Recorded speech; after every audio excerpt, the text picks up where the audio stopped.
ഞങ്ങളുടെ twin tower.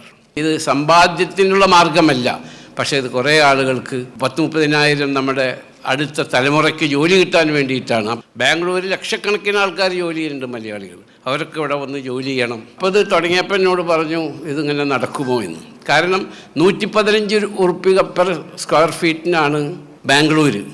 ആ സ്ഥാനത്ത് ഇവിടെ 55 ഉറുപ്പിക ഒരു സ്ക്വയർ ഫീറ്റിനുള്ളൂ. അപ്പോൾ ഈ 55 ഉറുപ്പിക സ്ക്വയർ ഫീറ്റിനുള്ളപ്പോഴും 110 ഉറുപ്പിക ഉള്ളപ്പോഴും നിങ്ങൾ എന്തിനു തുടങ്ങുന്നു എന്ന് ഞാൻ പറഞ്ഞു. ഇവിടെയുള്ള എത്രയോ ലക്ഷമെന്ന് എനിക്കറിയില്ല, ലക്ഷക്കണക്കിന് മലയാളി എൻ്റെ സഹോദരന്മാർ, നമ്മളെ കുട്ടികൾ, യുവാക്കൾ അവർ ബാംഗ്ലൂരാണ് പോയിക്കൊണ്ടിരിക്കുന്നത്. ഇത് 20 കൊല്ലം കൊണ്ട് ഇത് മുതലാവില്ലെങ്കിൽ അവിടെ 10 കൊല്ലം കൊണ്ട് ബാംഗ്ലൂർ തുടങ്ങിയാൽ മുതലാവും. പക്ഷേ എന്നിരുന്നാലും ഈ 35,000 ആളുകൾക്ക് ജോലി കൊടുക്കുക എന്നത്, അതിനുള്ള സാഹചര്യം ഉണ്ടാക്കി കൊടുക്കുക എന്നത്, നമ്മുടെ ഇവിടെ ഒരുപാട് അഭ്യസ്തവിദ്യരായ പ്രത്യേകിച്ച് പെൺകുട്ടികൾ ഇവിടെയുണ്ട്.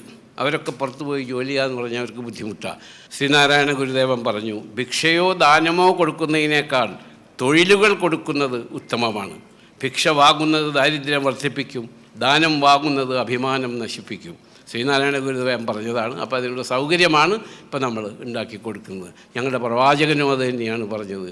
ആളുകൾക്ക് ജോലി കൊടുക്കുക, അവർക്ക് ജീവിക്കാനുള്ള സാഹചര്യം ഒരുക്കി കൊടുക്കുക. അതിൽ എല്ലാവരെയും ഞാനും അതിനൊരു ഭാഗമാക്കാണ്. ദൈവം നമ്മളെല്ലാവരെയും അനുഗ്രഹിക്കട്ടെ.